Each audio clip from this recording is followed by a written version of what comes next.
Hello everyone and welcome to a quick Thunderbird tutorial. In today's video I want to show you how to display the source code of your mails in Thunderbird. To do this, we first open Thunderbird and here I can see my current emails. How can I display the source code now?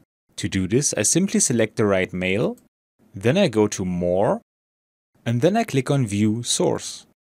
And this opens the source text in Thunderbird. And I can take a closer look to see if there are things hidden in this text that don't belong there. And that's all you need to know.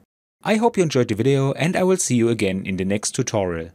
Until then, your tutorial guy. Bye.